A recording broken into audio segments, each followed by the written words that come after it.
Hi hello नमस्कार, आपल्या आणखीन एका नवीन ब्लॉगमध्ये सगळ्यांचं मनापासून स्वागत. नेहमीप्रमाणे नमस्कार. सकाळचा टाईम आहे, फ्रेश वातावरण आहे, त्यामुळे तुम्हा सगळ्यांना गुड मॉर्निंग. तर तृषा क्लासला गेली, अजून काय आली नाही आहे. मिलन गेलेले शिरूरला, तिला घेऊन येतील.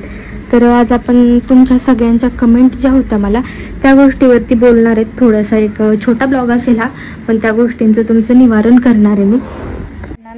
ते उंबरठा पूजन वगैरे त्या सगळ्या गोष्टी तुम्हाला दाखवल्या होत्या आणि आपल्या आधीपासून सुरुवातीपासून ते गोष्टी आज नाही तर उद्या, उद्या नाही तर परवा कोणत्या ना कोणत्या ब्लॉगमध्ये ना ते दिसत असतं की उंबरठा पूजन म्हणा, स्वामींची पूजा, देवघराची पूजा, उंबऱ्याची पूजा, ह्या गोष्टी अशा एखाद्या ब्लॉगमध्ये कोणत्या ना कोणत्या दिसत असतात. तर त्यावरती मला कमेंट होता. इन्स्टाला मला जास्त करून मॅडम त्या ताई मला कमेंट करत होत्या की उंबरठा पूजन का केलं पाहिजे किंवा कसं करतात. तर कदाचित मी त्यावरती एक ब्लॉग बनवला आहे पण की मी त्यामध्ये काय काय टाकते, कशी पूजा करते. तर हळदी चंदनचं लेपन असतं ते, त्याच्यासाठी सेपरेट मी वाट्या बनवलेल्या आहेत. हळदी चंदन, गोमूत्र, गुलाबजलची बॉटल आहे तिथे, गुलाबजल असं वेगवेगळं त्याच्यात वापरून मी ते चंदनचा लेप बनवते, हळद चंदनचा, आणि लावायचं आपला उंबरठ्याला. स्वच्छ उंबरठा धुवून पूजा करून अत्तर शिंपडायचं, गुलाबजल शिंपडायचं आणि ते लावायचं सगळं. ते कदाचित मी दाखवलेलं आहे त्या ब्लॉगमध्ये, ते मी लेपन करते. आणि ते जर नसेल, सवय लागली आता, आणि दाराचं लेपन जर झालेलं नसेल, उंबरठ्याचं लेपन झालेलं नसेल, त्या दिवसभर असं मनाला चुटपुट लागून राहते की बाबा आपलं एक काम राहिले. कारण जसं आपण घरातलं बघतो ना की एक आपलं समजा झाडून काढायचं राहिलं, फरची पुसायचं राहिलं, तर दिवसभर आपल्याला असं वाटतं की आपलं खूप काम राहिले. तसं मला ती सवय लागून गेली उंबरठा पूजनची. मग ते राहिलं ना की असं वाटतं बापरे काम राहिलं, आपलं हे राहिले ते राहिले. पण एक अंगाला आपण सवयच लावून टाकायची, वळण लावून टाकायचं. एकतर इव्हिनिंगला देवतीच्या टायमिंगला किंवा मॉर्निंगला ब्रह्ममुहूर्तावरती किंवा सकाळी जेव्हा तुम्ही देवपूजा करताल तेव्हा उंबरठा देवपूजा झाली की उंबरठ्याचं वगैरे पूजन करून घ्यायचं. तसंच मीही करते. कारण मग सवय एक लागणे नाही, एक सवय लागायला कोणती नाही, 21 दिवस जातात पण ती सवय लागती. तर मग तशी सवय मलाही लागलेली. आता खूप दिवस झाले, खूप वर्षांपासून ती गोष्ट आपण करत येतोय, त्यामुळे त्या गोष्टीचं आता असं काही वाटत नाही की विसरली जाते. कधीच विसरली जात नाही ती गोष्ट. त्यामुळे मी उंबरठा पूजन करते, त्याने लक्ष्मी आपल्या घरात आकर्षित होते. उंबरठा स्वच्छ असेल ना, मेन दार एंट्रन्स जो आपला आहे ना तो स्वच्छ असेल ना, तर येणाऱ्या माणसाला सुद्धा आल्या बघितल्या ना मन फ्रेश होतं, प्रसन्न होतं. किंवा आपणही बाहेर गेलो किंवा बऱ्याच लेडीज काम करत असतात, घरातली माणसं काम करत असतात, म्हणजे जेंट्स रात्री संध्याकाळी थकून घरी येतात. मग हे सगळं फ्रेश बघितलं ना, उंबरठा, धूप दीप, फुलं किंवा पूजा झालेली, हे सगळं बघितलं ना आपोआप थकवा निघून जातो, असं फ्रेश वाटतं. हा बाबा छान आहे.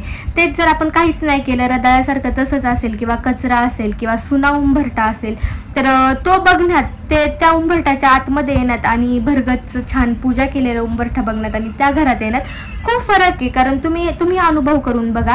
कारण तुमच्याच कमेंट होता की कशासाठी केलं पाहिजे, का केलं पाहिजे. एक मनाला शांतता, घरात सुख समाधान शांती लाभण्यासाठी. आणि काही अतिमनाने नका करू की ह्याच्यात हे टाका, त्याच्यात ते टाका. असे साधं सिंपल आपलं उंबरठ्याचं लेपन, स्वस्तिक आणि ओम हे काय करतं, आपल्या घरात जी निगेटिव्हिटी येणार आहे ना, ती निगेटिव्हिटी ती तिथंच थांबवतं उंबरठ्याच्या बाहेर. त्याच्यामुळे दरवाजाला शुभ लाभ काढतात नवीन घर असेल तर. आणि स्वस्तिक, ओम हे गोष्टीत ना घरामध्ये निगेटिव्हिटी येऊ देत नाही. त्याच्यामुळे ते सगळं उंबरठ्यावरती पाहिजे. पुढे मी दाखवतेच अजून काय. कलशचा एक प्रश्न होता की पाण्याचा कलश का ठेवावा, ते पण झालं. आता मी अजून तुम्हाला दाखवते. आणि अजून विचारत होते स्वामींची पूजा कशी करता काय, तेही मी तुम्हाला सगळं आधीच्या ब्लॉगमध्ये दाखवलेलं आहे. आपण राधाकृष्ण आता इथे ठेवलेले आहेत, त्याची पूजा छान होती. कारण ते बेडरूम मध्ये ठेवले होते, त्यांची पूजा व्यवस्थित होत नव्हती. मी तिथे दिवा लावत होते पण ते वेगळंच वाटत होतं मनाला, असं कसं तरी. त्याच्यामुळे मी स्वामींच्या शेजारी राधाकृष्ण ठेवलेले आणि नैवेद्य दाखवलेलं आहे. आता नैवेद्याचं म्हणाल तर काय होतं की रोज मी नैवेद्य दाखवते का, तर रोज मी हा भाजी चपाती भाजी भाकरीचा नैवेद्य रोज नसतो. पण जेव्हा मला स्पेशल वेळ मिळेल, दाखवू वाटेल, तेव्हा मी भरगतचं असं ताट छान करून देवाला नैवेद्य आवर्जून दाखवत असते. पण पाणी आणि दूध हा नैवेद्य आपला कधीच चुकत नाही. 12 महिने 24 तास आपला नैवेद्य देवाला असतो, दूध आणि पाण्याचा, जरी भाजी भाकरीचा ठेवता आला नाही तरी. पण स्पेशल काय असेल, समजा अमावस्या, पौर्णिमा, अजून काय बरंच काय येतं महिन्याला, त्याच्यानंतर गुरुवार, शुक्रवार, मंगळवार असे काही वार असतील ठराविक, तर त्या दिवशी असं भाजी पोळीचा नैवेद्य दाखवते मी. तर तसं आज दाखवलं. आज आपण जेवणामध्ये बनवलेले भेंडीची भाजी, वांग्याची भाजी, भात आणि भाकरी. मग भाकरी सुनी ठेवू नाही म्हणून त्याच्यावरती तूप आणि गुळ घातलेले. असं काहीच नैवेद्य मी देवाला दाखवलेलं आहे. जेवढं माझ्याच्याने करणं होतं ना देवाला तेवढं मी करत असते आणि जे जे मी काय करते ते सगळं तुमच्याशी शेअर करते मी कसं काय. कारण मला त्याचा खूप अनुभव आहे, खूप जास्त अनुभव आहे. कारण आपण जेवढं देवाचं करू तेवढंच आपल्याला देव देणार आहे. देव अपेक्षा ठेवत नाही आपल्याकडनं की तुम्ही हे करा ते करा, पण मनोभावे केलं पाहिजे. मनामध्ये कोणताही संकोच नाही किंवा देव मला हे दे तू तेव्हाच मी तुझं हे करेल, हे अशा गोष्टी नाही. मनातून आल्या पाहिजेत त्या गोष्टी की देवा मी तुझं हे करतेय, म्हणजे आपल्याला आतून आलं पाहिजे ते की आपण हे केलं पाहिजे यार देवासाठी. आपलंही घर छान सजलं पाहिजे, आपल्यालाही सगळं प्रसन्न वाटलं पाहिजे. तर आपोआप ऑटोमॅटिकली सगळ्याच गोष्टी आपल्याकडे आकर्षित होतात. त्याचा अनुभव मला आहे, तसाच अनुभव तुम्हीही घ्या. तर असं काहीच आहे. हे झालं स्वामींचे इथलचे बरेचसे प्रश्न तुमचे सुटले असणारे. कारण मला सगळेच विचारत होते तुम्ही नैवेद्य रोज दाखवता का, कसं काय. तर 1.25 महिना मी जेव्हा गुरु बनवायचं होतं स्वामींना त्या टायमिंगला जो मी 1.25 महिन्याचं ते व्रत केलं होतं तेव्हा मी स्वामींना इव्हिनिंगला आहे ना खव्याचा नैवेद्य, त्याला काही म्हणतात मला नाही माहिती, खवा करतात घरी, गोड खवा, त्याचा नैवेद्य मी रोज दाखवत होते स्वामींना न चुकता. 1.25 महिना रोज त्याचा नैवेद्य होता. आणि मग रोज ते करणं होत नाही, पण दूध आपल्या घरात रोज अवेलेबल असते त्याच्यामुळे दूध आणि पाण्याचा नैवेद्य मी देवाला ठेवते. तर असं काहीच आहे. आता आपण किचन मधलं जे आपलं देवघर आहे त्या देवघराबद्दल थोडंसं सांगते मी तुम्हाला. कमलगट्ट्यांची माळ माझ्या देवघरामध्ये, त्यानंतर पाणी आणि लोटी पाणी फुलपात्र हे आहे. कारण ते का ठेवावं तर काय होतं आपल्या घरात येणारी निगेटिव्हिटी ना ती येत नाही घरामध्ये. आणि स्पेशली देवघरातले देव जे खंडित होतात, कोणत्या देवांचे पोस्टर जर असतील तर ते फाटतात, ओले होतात, कुजतात किंवा खंडित होणं म्हणू आपण त्या गोष्टींना, ते खंडित होत नाहीत जर आपण लोटी पाणी जर ठेवलं देवघरात तर. आणि रोज आपण देवपूजा करतोच, मग रोज देवपूजा करताना त्यातलं पाणी आहे ना आपल्या घराच्या कोपऱ्यांमध्ये शिंपडायचं आणि उरलेलं पाणी झाडाला टाकून द्यायचं आणि नवीन पाणी त्याच्यात भरायचं. ज्या गोष्टी चांगल्या आहेत त्या गोष्टी आपण आवर्जून केल्या पाहिजेत. तसंच मी करते म्हणून तुम्हाला सांगते. त्याचे खूप म्हणजे चांगले परिणाम आहेत. बाकीचं देवघर कसं आहे काय हे तुम्हाला माहिती आहे. इथेही नैवेद्य ठेवलेलं आहे आपण. आणि दिवा एकदा गच्च भरून ठेवला ना की जोपर्यंत जाईल तोपर्यंत छान ते वात जळत राहती. कधी कधी तर आहे ना इव्हिनिंग पर्यंत दुसरा दिवा लावायपर्यंत ती वात तशीच असती चालू. आणि त्याच्यात छान आहे ना रोज छान फुल तयार होतं. इथं जास्वंदीचं मस्त फुल तयार होतं. मी ननला बोलले की तृषाला घेऊन येताना फुलं घेऊन या. आपल्या जास्वंदाच्या झाडाला जेवढी फुलं असतात तेवढी इथे मी पूजा करताना फुलं मांडत असते. तर उंबरठ्याचं आता बघा इथे पूजा केलेली उंबरठ्याची मी ते लेपन तुम्हाला सांगितलं. मी हळद चंदन त्याच्यामध्ये केसर आहे माझ्याकडे. केसर कधी टाकते कधी नाही टाकत. गोमूत्र संपलेलं आहे. गोमूत्र अजून गुलाबजल ह्या सगळ्या गोष्टींचा वापर करून छान लेपन करते उंबरठ्याला. दोन्ही साईडला असं थोडंसं वरती पर्यंत करते, खाली करते. आणि छोटासा कलश आपण आणलेला आहे तो तिथे मांडलेला आहे. त्याच्यात हळदी कुंकू 1 रुपया सुपारी आणि तांदूळ अशा 4-5 गोष्टी मी टाकलेल्या आहेत. इथे पण ठेवलेले एक गंगा आहे, ते मला खूप आवडलं होतं त्याच्यामुळे मी ते घेऊन आले. त्याच्यात फुल ठेवते मी. दिवा इथे लावलेला आहे, दिव्याला पण फुल वगैरे वाहिलेले. हा दिवा सुद्धा आहे ना, हा दिवा जेव्हापासून लावते ना मी जोपर्यंत तेल संपत नाही तोपर्यंत तो दिवा तेवत असतो असं छानपैकी. त्याच्यात पण येणार जास्वंदाचं छान फुल तयार होतं तिथे. तर असं काहीच आहे. मला खूप प्रसन्न वाटतं. आणि रांगोळीचं म्हणाल तर रांगोळी आहे ना माझ्याच्याने रोज काढणं होत नाही. इथे रांगोळी आधी सुरुवातीला मी थोडीशी काढत होते. रांगोळी तुम्हाला जमत असेल रोज काढायला तर रांगोळीचं स्वस्तिक, रांगोळीचे पावलं तुम्ही दारात काढू शकता. पण माझ्याच्याने एवढंच होतं त्याच्यामुळे मी एवढंच करते. आणि ह्या कलशाबद्दल सांगायचं झालं तर हा कलश का ठेवावा तर आत्ताच मी तुम्हाला सांगितलं सुरुवातीलाच की प्रत्येक गोष्टी म्हणजे निगेटिव्हिटी जी आपल्या घरामध्ये येणार आहे ती आधी त्या पाण्यामध्ये जाते. ते पाणी ऑब्झर्व करतं त्या निगेटिव्हिटीला आणि त्यानंतर आपल्या घरामध्ये चांगली ऊर्जा चांगली गोष्ट प्रवेश करू शकते. त्याच्यामुळे हे पाणी आपण आवर्जून भरून ठेवायचं. खूप प्रसन्न वाटतं. आणि हे सगळं बघायला येणाऱ्या लोकांना ते म्हणजे त्यांचं मन अगदी एकदम चेंज होऊन जातं. कितीही त्यांच्या मनात निगेटिव्हिटी असू दे, नकारात्मक ऊर्जा असू दे, हे सगळं बघून आहे ना कोणालाही फ्रेश वाटेल. आणि हे पाणी रोज चेंज करायचं, झाडांच्या बुडाशी टाकून द्यायचं, नवीन पाणी भरायचं, रोज पूजा करायची.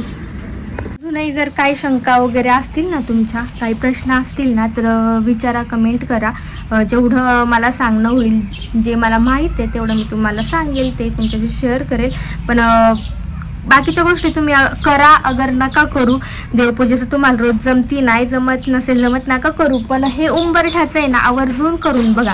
आणि एक 15 दिवसात फक्त मला अनुभव सांगा की तुम्हाला कसं वाटतंय, किती फ्रेश वाटतंय, किंवा ते करताना काय असं जाणवते आतमधनं. खूप छान वाटतं. असं नुसतं त्याच्याकडे आहे ना बघत बसावंसं वाटतं.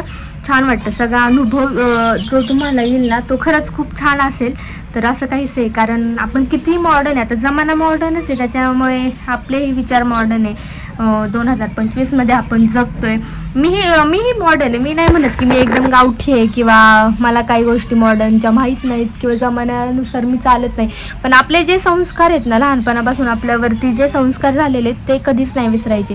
तुम्ही मॉडर्न कपडे घाला, छोटे छोटे कपडे घाला, काहीही करा, पण जे संस्कार आपल्यावरती आहेत ना ते बदलू देऊ नका. तुमचे विचार बदला. 100% वेळेनुसार, गरजेनुसार विचार हे बदलले पाहिजे. कारण तिथेच राहून जमत नाही. जमाना पुढे चालला आणि आपण मागे राहून नाही जमत. जमान्यानुसार पुढे जायलाच लागतं आणि प्रत्येकाने गेलंच पाहिजे. पण त्या जमान्यानुसार पुढे जाताना जे संस्कार आपल्यावरती बालपणापासून झालेत ना, बाकीच्या काही गोष्टींचे, ते विसरू नका, ते कधी बदलू नका, ते तसेच राहू द्या. कारण कपड्यांनुसार लोकांना आपलं मन नाही कळत की छोटे छोटे कपडे घातले म्हणजे या मुलीमध्ये संस्कार नाही आहेत. असं नसतं. किती छोटे कपडे घाला तुम्ही किंवा काहीही करा, कसंही वागा, पण तुमच्यावरती जे झालेले संस्कार आहेत ना ते लोक बोलून पुसून नाही टाकू शकत. तसंच असतं. त्यात कृतीतनं तुम्ही दाखवत जा. बाकीचं काय, लोक कसंही वागलं तरी बोलत असं. खूप बर्ड्स आहेत, पण आपण इथे पाणी ठेवतो बर्ड्सला वगैरे. अशा छोट्या छोट्या गोष्टी करत जा. हेच सेवा, हेच दान, हेच असतं आपल्याकडनं. कारण आपण असं एवढा विचार करत नाही की रोज कोणाला तरी दान केलंच पाहिजे. घरी येणाऱ्याला 1 कप चहा करत जा. नाही जमले ना, गुरुवारी तुम्ही 1 केळं तरी कोणाला तरी देऊ शकता, 1 बनाना कोणाला तरी ना दान करा. छोट्या मुलांना जरी खायला दिला तरी चालेल. पक्ष्यांना तर आपण रोज इथं पाणी ठेवतो, पाणी, तांदूळ, साखर सगळं काही ठेवतो. पण गुरुवारी मी तुम्हाला सांगेल, रोज सगळ्यांना ह्या सगळ्या गोष्टी जमतात असं नाही. पण गुरुवारचं आहे ना, आवर्जून 1 कप चहा कोणालाही, तुमच्या शेजारी पाजारी असतील किंवा छोटी मुलं असतील, 1 ग्लास त्यांना दूध द्या प्यायला किंवा 1 केळ द्या, काही द्या. पण गुरुवारची तुम्ही ही सेवा करत जा. कोणाच्या तरी मुखी काहीतरी देत जा. खरंच खूप चांगलं असतं त्या गोष्टी. जे मी करते ते तुमच्याशी शेअर करते. हे पक्षी त्याच्यामुळेच, हे बर्ड्स आहे ना त्याच्यामुळे ते चू चू चू चू करत असतात. त्यांचं काही संपलं ना त्यातलं की मग ते आवाज द्यायला चालू करतात. बाहेर दिसलं ना, याआधी मी तुम्हाला खूपदा शेअर केलं, असं बाहेर बसलेलं दिसलं ना, त्यांना वाटतं हिने आपल्याला परत काहीतरी दिलं पाहिजे, काहीतरी टाकलं पाहिजे. कारण पूजा झाली उंबरठ्याची की 1 ग्लास पाणी आणून त्यात टाकायचं, वाटीभर साखर तांदूळ आणून त्याच्यामध्ये टाकायचं. दिवसभर त्यांचं चालू असतं. पावसाने आता सध्या ते भिजतंय, तरी पण ते भिजलेलं पण खात आहेत. तिथे एक घरचं पण आहे त्यांचं.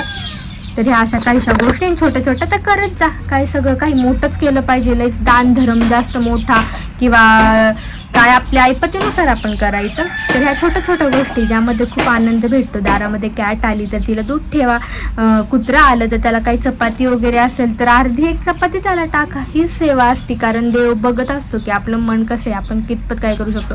दारात आलेल्या कुत्र्याला आपण हाडहाड केलं तर काय, मग देव पण नाराज होणार. यार हे फक्त घरात भक्ती करणार, देखावा करणार, देवाला जाणार, फोटो वगैरे टाकणार, स्टोरी स्टेटस टाकणार आणि येणाऱ्या तुम्ही मुक्या जनावरांना जर हाकलून लावत असताल, हाडहाड करत असताल, तर मग त्याचा काय उपयोग नाही ना. असं असतं. छोट्या छोट्या गोष्टींचा आहे ना खूप बारीक विचार करायला लागतो. त्याच्यामुळेच मी म्हटलं की कितीही जमाना बदलू देत, आपण स्वतः बदलू देत, पण आपल्यातले विचार तुम्ही बदलू नका. माझं म्हणणं तुम्हाला पटत असेल तर ठीक आहे, वाईट कमेंट करा, चांगलं कमेंट करा, याच्याशी मला काही नाही, पण कमेंट करा. आणि मी जे सांगितलं आहे ना ते तुम्ही आवर्जून करून बघा, ट्राय करून बघा. तर बऱ्याचशा प्रश्नांची मी तुम्हाला उत्तरं दिलेले आहेत. का, कशासाठी, कशामुळे, हे सगळे तुमचे प्रश्न होते. तर अजून काय असतील तर नक्की विचारा. तर चला आजचा ब्लॉग आपण इथेच एंड करूयात. असेच छान छान फॅमिली घेऊन भेटूयात उद्या पुढच्या ब्लॉगमध्ये. असंच चॅनलला कनेक्ट राहा, खूप सारं प्रेम द्या. Bye bye.